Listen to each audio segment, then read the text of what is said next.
Okay, morning everybody. Thanks for logging into this webinar. There is a chat box. I've got you all muted at the moment, which is just helpful because it blocks all the background noise, of which there often is quite a lot. But if you want to ask questions as we go through or have issues, then there is a chat box that you can use, which I'm keeping my eye on. So I'm quite happy for people to ask questions. May not answer them straight away, but we'll try to deal with them if any questions come up. And hopefully everybody on the call is able to hear what I'm saying. So I've certainly had confirmation from a few delegates that they can hear fine. So if you're not hearing anything, it's likely to be your end, I'm afraid. So let's get started. So today's session, wanted to talk about, we've done a little bit on growth in the past. We've done a few things. And I thought quite a good subject is to spend a few moments on was a simple question: how do we help clients improve profit? So I'm sure people have heard me talk before. I won't say everything I've said in the past, but one of my issues when working with clients as an accountant is that we're very good at telling them what the numbers are. We don't know whether that's exactly the kind of performance and outcomes that they're trying to achieve from the business. We often are very good at telling the clients what the numbers are, but not actually very good at working with them to change the numbers if that's what they want to do. And one of the key numbers they often want to change is the profit. Are they generating the profits they need to give them the lifestyle that they want, or the income that they want, or make the business worth what it needs to be worth so they can sell it and do other things? So profit is, as we all know, an important figure. Okay, so I wanted to a couple of things I wanted to cover. Obviously, we've only got really 30 minutes tops, so I'm not going to be able to show you how to fix all the client problems that you have and make every single one of your clients make millions of pounds a year in 30 minutes. So what I wanted to do was just go through a couple of tools that I use with clients. The first is the profit formula. The second is the income matrix. And I also wanted to take a few minutes just to talk about the business advisory group that we've essentially set up now, and just explain where that sits in terms of the business advisory panel and what we're trying to do through a UK200 in terms of building people's business advisory skills and hopefully the fee income that they generate from that. So just these tools that we use, these are often, so again, perspective from today really is, if you kind of imagine you're sat in a client meeting, you're possibly reviewing year-end accounts with them, talking about the numbers, profits dropped for some reason, or the performance isn't really what they were hoping in the year, a bit disappointed. So these are a couple of tools that I use really to try and start a conversation with the client. And the idea of starting this conversation is to demonstrate some of your own credibility, get the clients to realise there's things that you can do which they may not realise, help that you can offer them. So these tools are quite a good conversation starter.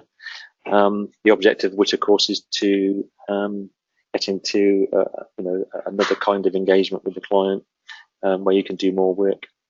So I think these are the kind of tools that the accountant certainly can use. Most of your client managers would be able to use the tools.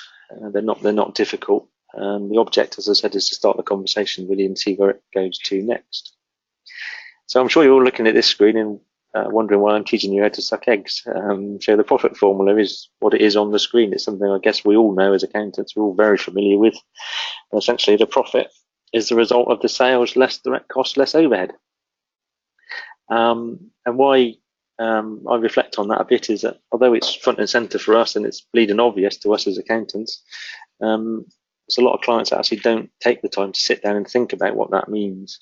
Think about actually how the profit is derived. It's obviously shown in the account, and actually what they can do to impact those numbers, because those three inputs, obviously, if you can change those numbers, you can change the profit figure. So again, it's just I often think sometimes we're slightly nervous having these conversations with the clients because we don't want to teach them how to suck eggs. But often I think that the problem is not that they don't understand these things. Sometimes they don't. Sometimes they don't think of it in these simple terms. But more importantly, they very often don't take the time to sit down and think about what it means and think about what action they can take. They just back to that old adage of working in the business, not working on the business. So, there shouldn't be an accountant in your firms that's scared of this. I'm not trying to teach anybody anything they don't know, but it's what they actually do with that. So what we encourage people to do is actually have the conversation, explain what the profit formula is, and then I typically use a whiteboard or a flip chart, but a blank piece of paper rather than a table. So this looks a little bit formal in terms of a table layout because it's a spread, because it's in PowerPoint, easy way to present it. But essentially, I would do this freehand on a piece of paper, and you're just asking the client 3 questions really. First question is, okay, well, in order to increase profit, we would need to increase sales. So how can we go about doing that? And then it just turns into a kind of a brainstorming session where we're just throwing some ideas around, capturing some thoughts in terms of what they could do as an organisation to increase their sales. So on the screen, I just jotted down a few things that might come out. So we could extend the product range, for example. Could we introduce a new product? What sales might we generate from that? What if we were to employ another salesperson? What would we expect that individual to generate in terms of increased sales? If we would launch a marketing campaign, what might we hope to achieve from that? Do we sell on the internet? Can we boost our internet sales and so on? I tried to aim for at least 10 ideas under each of these headings. Just come up with ideas at this stage. So the key at this stage is we're not trying to fix the problem. We're just trying to get the client to think about some of the things that they could be doing. And as I often say to people when I'm facilitating, I'm not trying to provide all the answers to the client. I'm literally just facilitating, letting them make suggestions, listening to them. But of course, there will be times when I want to chip in and there'll be ideas that I come up with. The more people in the room, of course, the more ideas you tend to get. If you're just working with one client, you just need to allow the time for the thought processes to happen. So again, we get very nervous when we're facilitating if the silence is in the room, but that's really nothing to worry about. That's just the client having some thinking time. If it goes on for about 15 minutes, you might need to check they are still breathing, to be fair. But it's about getting those ideas out, making some suggestions yourself, and just coming up with those ideas. Moving on to direct costs, so they actually really understand the impact of direct costs. And of course, it gets a bit complicated when you've got direct wages. They're not exactly variable with the sales. But actually, we just look at those. What could we do if we could reduce raw material cost? Let's say we could reduce raw material cost by, say, 1% or 10%. What does that represent? 50,000. What about our transport costs? And go through. Staff sick days came up, actually. I put that one on. That came up the other day with a client I was working with. Actually, they'd noticed the number of sick days had doubled over the last 12 months. Okay, so there's an issue there. Then it's something we're not doing right. What can we think about? What can we do to tackle that? And the other one I put on the bottom was mistakes, which I'm sure, hand on heart, we're all familiar with. So this is doing stuff again because we didn't get it right the first time, wasting material, wasting time, just not getting it right. And that for me is a common problem in lots of businesses that we work with, just this having to rework stuff, do it again. Lots of potential costs there. And then overheads again, a bit more straightforward, I guess.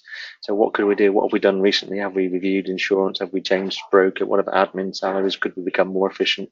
Introduce more IT, possibly lose a member of staff there or something? Vehicle costs, are they being properly controlled? So this is just an ideas stage at this moment, trying to get the client to think about what they could be doing, spending time, as I said, thinking about the business rather than working in the business. So what happens next? Typical thing with us is a Pareto 80-10 or 80-20 rule. So then just reflect on what's on the board, think about what the client's written down, and ask them to think about the areas they'd like to focus on. And what do they think are the top 3 opportunities? Where are the obvious opportunities here that we can work with them? So we've come up with the mistakes. One of my favorites, as I said, productivity. How do we become more efficient? And actually, could we do some work around improving our product value? So can we look at our product, understand where we can increase its value to the customer and therefore increase prices? Potentially for the same product, a few tweaks to the product that might add a small amount of cost but might add a significant additional value for our customer. So we've identified 3 potential areas that the client feels that they'd like to look at, which is a good step. So having identified that, of course, we're now into that, see how we're going to do that. And this is where I would be looking in the session, the point of the conversation is to identify some areas where the client feels they can make some improvements, and then for us to start having conversations about how we can provide that support. So I'm not trying to do this in a 2-hour meeting where we're reviewing the accounts or 1-hour review of the accounts. I'm looking here to use this as an opportunity to invite the client to come in again, half a day with the team, full day with the team, set up a program of 2 or 3 sessions, who needs to be involved, talk about the programs that we run, what their investment needs to be, so on and so forth. And absolutely paramount to that is what outcome would they want to get from this process. So if we could work with your team over a couple of sessions to identify potentially 75 grand's worth of productivity improvements, would that be useful? Would that be valuable to you? So just understanding the outcomes. I've just put on this slide just some of the other tools that we might then start to go into. So talking about improving product value, does the client really understand what their value proposition is? Have they got a sustainable competitive advantage? Is there a USP that they use? Productivity, I've probably talked about waste audit in the past. I'm going to go into that, but it's quite complex. Process mapping is a tool that is really, again, quite easy to use. And I think with some of these tools, I've never done process mapping, that must be hard. But I think if you're brave enough, it's no more difficult than getting a piece of paper and writing down the steps in the process. So what's your sales process? How does it start? How do you generate the leads? Who gets involved? What's the next step? When that happens, what happens next? And the process mapping very often will throw up all sorts of issues. Well, that's what's supposed to happen in that stage. But it doesn't always happen because Fred doesn't do the paperwork, or Joanne doesn't fill in her timesheets properly or something. Okay, well, so what's the impact on the next step in the process? If that bit of the process doesn't happen, then you immediately start to see why mistakes happen and things go wrong, because in theory there's a process there, but it's not being followed. And then you're into, actually, why is the process not being followed? Well, actually, it's very complex and difficult, and it's a better process, and everybody's trying to shortcut the process because it's too hard. So loads and loads of conversations can come out of something like that. If your people are kind of brave enough to engage in the process of doing a process map, and the same with mistakes, we touched on that, process mapping, trading needs analysis. Why are these mistakes happening?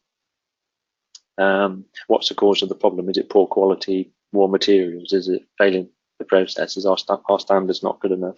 We don't have an audit process to check the work's going out. Do we need more reviews? Do we have the capability within the team? So many reasons why these things can happen. Part of our role as facilitators is to try and understand which are the real underlying problems, because then we can help guide and get the client to focus on the root causes. The other one I wanted to throw in is a bit of software that we use, which is related to profit formula. I'm not sure how many people listening use this. It's called Quad, QUAD, which is short for quick and dirty. So it's just basically a spreadsheet. I think the license cost is about £700 or £800 a year. If you type Quad diagnostic into Google, you'll come up with it. We've used it on and off for a couple of years, but we've kind of committed to it a bit more this year.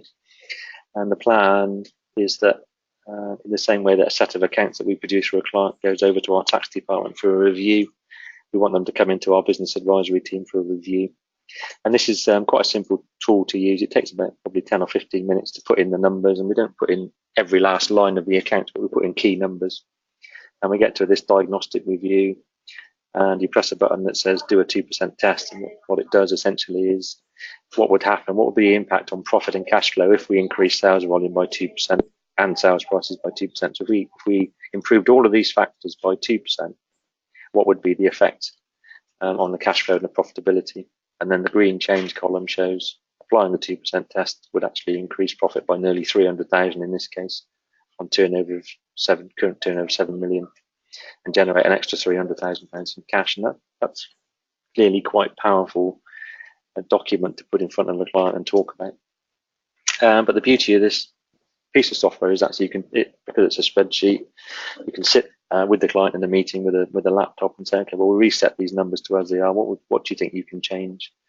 Do a little bit of what if. So if we put the sale prices up by 5% and we lost 5% of our sales as a result of that, how would that impact? Because of course, when we start talking to clients about the need to increase prices, they'll immediately say they'll lose work. So we can do a little bit of playing around with this, just to put some numbers for the client on what the impacts could be. if they can make improvements in these areas. So I think for the cost of the license, the annual cost of the license, I think it's quite powerful. The trick with all these things, of course, is if you've got the software, that's actually getting people to use it and sit down with the client and use it to generate a conversation and therefore some work for us. Okay, so that's profit formula. As I said, I don't think it's rocket science. It's just a question of not assuming the client knows it, understands it, not assuming they don't want to have a conversation with it, not being afraid to introduce it to the client. Just running through the exercise, trying to identify some key areas to help them focus on. So the next one, which I typically use with all my clients at some point when we're going through a strategy planning, is the income matrix. So if a client comes with you, we've identified increasing sales is one way to increase profit, of course. So a client comes along and says, let's say they've got a target to grow by 20%. Let's say they want to hit £2 million worth of sales. So for me, the challenge for the client when they start using that kind of language is that those are big numbers. So actually, how do I hit 2 million? How do I get to £2 million worth of sales? It's just a very big number. And what I find when I do this with clients, it becomes very, it's about breaking it down into small steps, eating the elephant one bite at a time and all that inappropriate kind of language. But actually what we're trying to do here is turn a £2 million number into something that the client can get their head around. So I've used this, I promise you I literally made all this up, and we are a Gloucestershire firm of accountants, so you might think this is our income matrix, but I promise you it's all made up numbers. But what we've done here is we said, well actually how do we arrive at a £2 million figure? So what we want to do is £500,000 of sales on accounts. And that's going to be in the Gloucester area. Typically these clients are going to be under £2 million worth of turnover. Thinking about the average fee, that's probably going to be 250 clients that we would need to generate that £500,000 of fees, and we've got about 180. So we can now see we need to generate another 70 clients. We need to win 70 clients. So suddenly that number, I think, becomes a lot more manageable. If you then start saying, well, that's probably 6 clients a month, how are we going to make that happen? What kind of processes do we need to put in place? So for me, it's very much about breaking this number down so it becomes a small step, it becomes much more manageable, and the client can see it in their mind. It now becomes achievable as opposed to being just a big, huge number, a big stretch target that they just can't see how to achieve. And as I said, the clients I work with, it really kind of opens up their thinking. That again, it may sound challenging. People have got business plans. People have potentially looked at it this way, but it's surprising how many clients just don't stop and actually think about how do I break that number down into something that's easy, something I can communicate with the team, something I can build some real targets around and understand what my processes need to be to deliver. So, of course, having done this kind of first part of the exercise, it immediately leads into a number of questions that we would then ask the client. Is this realistic, actually, and achievable? How do we get from 180 to 250? What's the time frame for it, actually? So if we wanted to do that next month, would that be achievable? If this then becomes part of a 3-year vision, a 3-year plan, let's break that down. So divide it by 36 months, not 12, actually. Now we're talking about 2 new clients a month. Okay, well, that doesn't sound too hot, actually. But what would we need in place to do that? What additional resources would we need to deliver it? What process do we need in place? Who's going to take the lead? Who's going to be responsible for this? Which again is a key question and something to watch for, because often with a small business, you'll find it's the MD that takes responsibility for everything. As we know, everybody's got 168 hours a week to use. So if the MD is taking responsibility for everything, then he's just not going to get it all done. So actually, who else can we get involved? Who can we delegate some of this work to? How do we work with them? How are we going to win the work? What makes us different? So we've done an income matrix. We've gone from the client thinking this is going to be really tough to actually, no, I can understand how I could do this now. And then we started to ask the questions. And of course, you're naturally leading into a conversation as to what more can we do to help you? How do we turn this into reality? How do we come up with a plan? And this is the kind of thing that they want to invest some money in doing in reality. So the use of those 2 tools, today's explanation is about, say, having that initial conversation with the client. So this is about extending the conversation. We're sat in front of our client for some reason. We've come up with an issue, profit is a problem. So we've gone through a profit formula tool with them. What have we done? We've been brave enough to open up the conversation.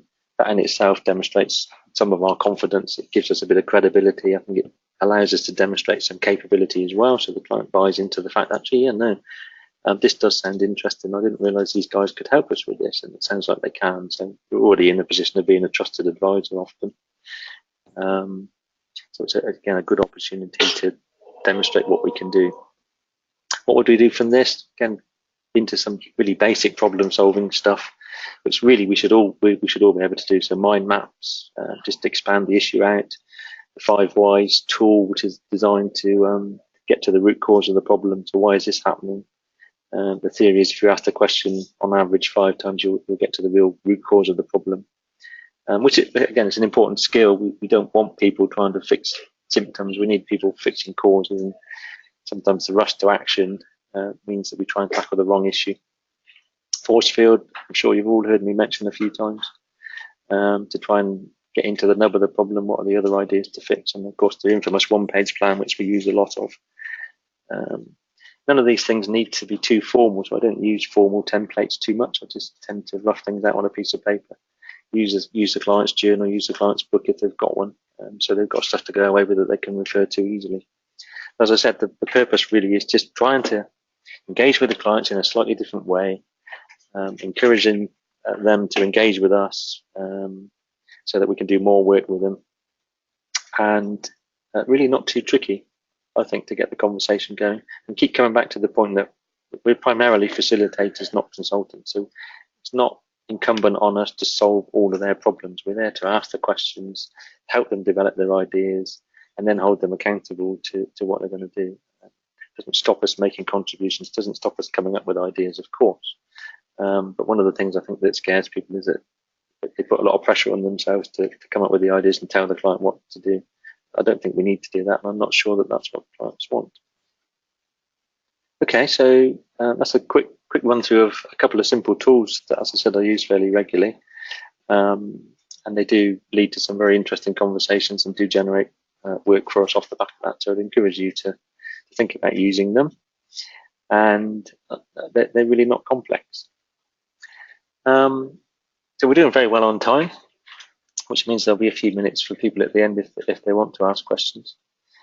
We have, I'm pleased to say, had a number of people apply to join our business advisory panel, which is fantastic. The panel itself is the way UK200 works. If you're not familiar, the expert panels really are for experts, and the idea is that other firms within the group can refer issues to the experts on those panels, full of the knowledge and confidence that they've got the credibility and experience to deliver. So it's important that we maintain that as an expert panel. And certainly some of the applications I've had come through to me, people have demonstrated their experience. They've been doing this kind of work for a period of time, so I'm quite confident to see those people join.